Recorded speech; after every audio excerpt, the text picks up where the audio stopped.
تو یہ happy new year کے ٹیکسٹ میسیجز شروع ہو جاتے ہیں، عموماً لوگ دوستی یاری میں ایک دوسرے کو بھیجتے رہتے ہیں، اور جیسے یہ ہیپی نیو ایئر آتا ہے تو یہ کوسچن بھی ریز ہونا شروع ہو جاتا ہے۔ پہلی بات تو یہ سمجھ لیں کہ چاہے یکم محرم ہو یا یکم جنوری ہو، یہ دونوں اللہ ہی کے مہینے ہیں۔ لیونر ایئرس کے اعتبار سے ہم اپنے ان مہینوں کو لے کے چل رہے ہوتے ہیں جن کو آج کل ہم اسلامک کیلنڈر کہا جاتا ہے، حالانکہ اسلامک کیلنڈر تو بعد میں بنا ہے، یہ تو لیونر ایئرس تھے، یعنی چاند کے 12 مہینے۔ اور سولر ایئرس جو ہیں وہ بھی پہلے سے چل رہے ہیں، جن کو آج کل ہم عیسوی کیلنڈر کہہ دیتے ہیں، یہ بھی اللہ ہی کے مہینے ہیں۔ سورہ التوبہ کے اندر اللہ تعالیٰ نے واضح فرمایا ہے کہ جب سے اللہ تعالیٰ نے زمین و آسمان کو تخلیق کیا ہے اس وقت سے 12 مہینے ہیں، ان میں سے 4 حرمت والے ہیں۔ وہ بخاری مسلم میں آیا کہ وہ 3 کنزیکٹیو ہیں، نمبر 1 ذی قعدہ، دوسرا ذوالحجہ، تیسرا محرم، اور چوتھا جو ہے وہ رجب ہے، وہ الگ سے ہے۔ تو یہ 12 مہینے ہیں، چاہے عیسوی کیلنڈر ہو جس کو ہم سولر کیلنڈر کہتے ہیں، چاہے وہ ہجری کیلنڈر ہو جسے ہم لیونر کیلنڈر کہتے ہیں،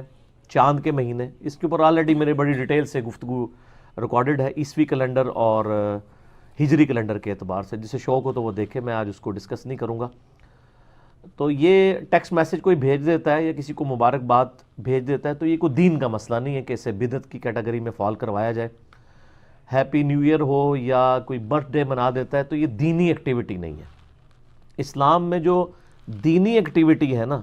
اس میں کوئی چیز داخل کرنا یہ بدعت کی کیٹیگری میں فال کرتا ہے، یا کسی غیر مسلم کی دینی ایکٹیویٹی کے ساتھ ریزیمبلنس کرنا وہ حرام کی کیٹیگری میں فال کرتا ہے، جس طرح کہ کرسمس ہے یا ہولی ہے یا دیوالی ہے، اس کو منانا یہ اسپیسیفکلی یعنی دینی ایکٹیویٹیز ہیں، اور انہی پہ وہ حدیث فٹ ہوگی جو سنن نبی داؤد کے اندر موجود ہے کہ نبی صلی اللہ علیہ وآلہ وسلم نے فرمایا من تشبہ بقوم فہو منہم، جس نے جس قوم کی مشابہت اختیار کی، ریزیمبلنس اختیار کی، وہ انہی میں سے شمار کیا جائے گا۔ تو وہ مذہبی ایکٹیویٹیز میں مشابہت ہے۔ اب یہ برتھ ڈے منانا یا ہیپی نیو ایئر کا میسج کرنا یہ کوئی مذہبی ایکٹیویٹی نہیں ہے، یہ دنیاوی اعتبار سے ایون کوئی جمعۃ المبارک بھی کہہ دیتا ہے۔ وہ سعودیہ کے مولوی ذرا اس معاملے میں سخت ہیں، ان کو سمجھ نہیں آئی کہ بدعت کی ڈیفینیشن ہی کچھ اور ہے۔ بدعت کی جو ڈیفینیشن چاہیے بخاری اور مسلم کے اندر، من احدث فی امرنا ھذا ما لیس منہ فہو رد، جس نے ہمارے امر میں جو ہم نے تعلیم کیا ہے ایز اے دین، اس میں کوئی چیز خود سے داخل کر دی جو اس کا اصل میں نہیں تھی، وہ مردود ہے، وہ بدعت ہے۔ جو دین میں چیزیں داخل نہیں ہیں وہ آپ دنیاوی ایکٹیویٹیز کے طور پہ جتنی مرضی کریں، اس کے اندر کوئی یعنی قدغن شریعت کی طرف سے نہیں لگتی۔ یعنی اگر آپ کہیں کہ جی مسجد کے اندر ایئر کنڈیشن لگانا یا مسجد میں قالین بچھانا، یہ سب کے سب دنیاوی معاملات ہیں، اگرچہ یہ دین تک کی یعنی سربلندی کا ایک ذریعہ ضرور ہے، لیکن یہ اسپیسیفکلی دین نہیں ہے۔ یعنی کوئی شخص یہ نہیں کہتا کہ جی نماز پڑھتے وہ نیت کرے کہ جی اوپر اس قالین کے اور نیچے اس پنکھے کے، سامنے اس ایئر کنڈیشن کے اللہ اکبر، یہ تو کوئی نہیں کہہ رہا ہوتا۔ یا آج لوگ حج کرنے کے لیے اگر چلے جاتے ہیں ایروپلین کے اندر، تو وہ ایک دین کو سپورٹیو ذریعہ ضرور ہے، لیکن وہ دین میں کوئی چیز داخل نہیں ہوئی۔ حج کے وہی ارکان ہیں جو شروع سے چلتے آ رہے ہیں، اس میں تو کوئی فرق نہیں آیا۔ یہ دین میں طریقے ہیں، اور یہ جو دین میں طریقے ہیں ان کے بارے میں صحیح مسلم کے اندر حدیث موجود ہے۔ نبی صلی اللہ علیہ وآلہ وسلم نے ارشاد فرمایا جس نے اسلام میں کوئی اچھا طریقہ جاری کیا، اچھا طریقہ، اچھی بدعت نہیں، اس کو اس کا ثواب ملے گا، اور جتنے لوگ اس کے اوپر عمل کریں گے ان کا ثواب بھی اس کو ملے گا، اور ان کے ثواب میں کمی نہیں ہوگی۔ اور جس نے اسلام میں برا طریقہ جاری کیا اس کا وبال اس پہ ہوگا، اور جتنے لوگ اس پہ عمل کریں گے ان کا وبال بھی کمبائنڈ فارم میں اس شخص پہ ہوگا، اور ان کے اپنے وبال میں بھی کمی نہیں ہوگی کہ جی حضرت صاحب ہی ہمارا بوجھ اٹھا لیں گے، نہیں، اپنا بوجھ اپنے ساتھ رہے گا۔ اس میں نے کئی مثالیں بھی دی تھی، میں نے بدعت کے اوپر 5 گھنٹے کا ڈیٹیل لیکچر ریکارڈ کروایا، مسئلہ نمبر 75A اور B، اس میں نے بتایا تھا اسلام میں کئی ایک اچھے طریقے جاری کیے گئے ہیں جو بدعات نہیں ہیں، جیسے احادیث کو کتابی شکل میں لے کے آنا، یہ امام بخاری امام مسلم نے جو کیا ہے کام، یعنی حضرت ابوبکر عمر عثمان علی رضی اللہ عنہ مجمعین نے تو کوئی نسخے لکھ کے تو حدیث کے ہمارے والے نہیں نا کیے،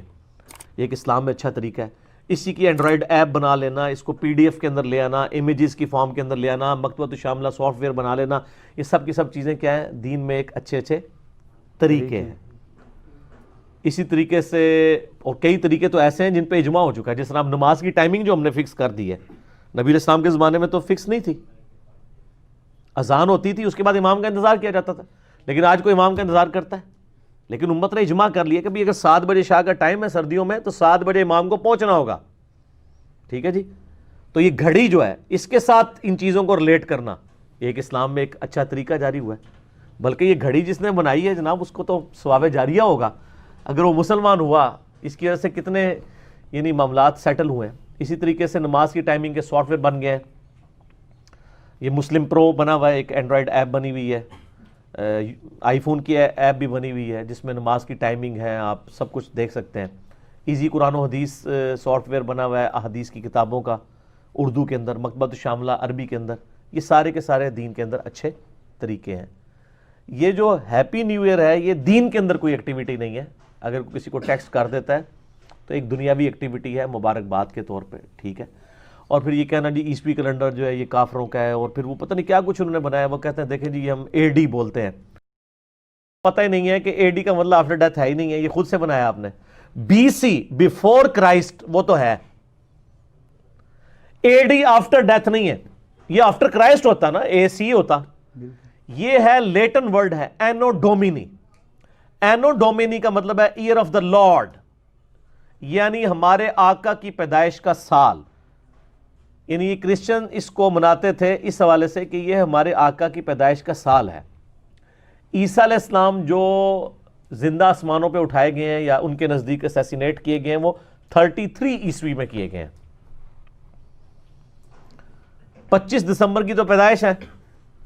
وہ سال جو تھا نا جس سال وہ پیدا ہوئے تھے وہ ہے ایئر آف دا لارڈ، اینو ڈومینی، اور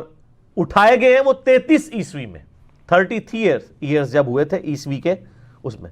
تو یہ اینو ڈومینی ہے۔ اب تو اس کو بھی چینج کر کے انہوں نے کر دیا ہے سی ای، آپ اگر دیکھیں نا ابھی نیٹ پہ گوگل پہ دیکھیں تو 2018 سی ای، 2019 سی ای آئے گا۔ سی کا مطلب ہے کامن ایرا، یعنی جو مشہور زمانہ ہے، یعنی نبیوں کا کنسیپٹ ہی انہوں نے خارج کر دیا ہے جان بوجھ کے۔ اس لیے میں کہتا ہوں مسلمانوں کو تو اے ڈی کا ورڈ یوز کرنا چاہیے کیونکہ عیسیٰ علیہ السلام بھی تو ہمارے ہیں۔ انہوں نے بی سی ای بیفور کامن ایرا، یعنی بی سی جو بیفور کرائسٹ تھا اس کو بدل کے بی سی ای کر دیا، اور جو اینو ڈومینی تھا اے ڈی اس کو بدل کے انہوں نے کر دیا کرنٹ یعنی کامن ایرا سی ای کر دیا۔ تو ہم تو یعنی اس کے اوپر ٹیکسٹ میسج کو کر دیں، یکم محرم پہ بھی کوئی ٹیکسٹ میسج کر دیں، اس کے اوپر کوئی یعنی بدعت کا فتویٰ نہیں لگانا چاہیے، یعنی تھوڑا بندے کو حوصلہ کرنا چاہیے۔ ہر چیز کے اوپر بدعت کا فتویٰ لگانا، اس میں ڈر لگا رہتا ہے کہ انسان جب اس قسم کی فتویٰ بازی کرتا ہے تو اس کے اوپر فتوے خود سے لوٹ سکتے ہیں۔ اچھا، اس کے علاوہ یہ بھی یاد رکھیے گا کہ یہ جو ہیپی نیو ایئر کے اوپر جو ایکٹیویٹیز پرفارم ہو رہی ہوتی ہیں نا، ہم اس کو قطعاً سپورٹ نہیں کر رہے کہ اگر کوئی کہ جی آتش بازی ہو رہی ہے، یا اسی طریقے سے وہ جو بے حیائی کا طوفان بدتمیزی 31 دسمبر کی رات کو برپا کیا جاتا ہے، یا برتھ ڈے بھی اگر کوئی مناتا ہے اس میں جو ہے وہ مرد و عورت کا اختلاط ہوتا ہے، ہم قطعاً اس کو مطلب صحیح نہیں سمجھتے، بالکل غلط ہے۔ شریعت کے دائرے کے اندر جو چیزیں ہوں گی ہم انہی کو حلال سمجھیں گے۔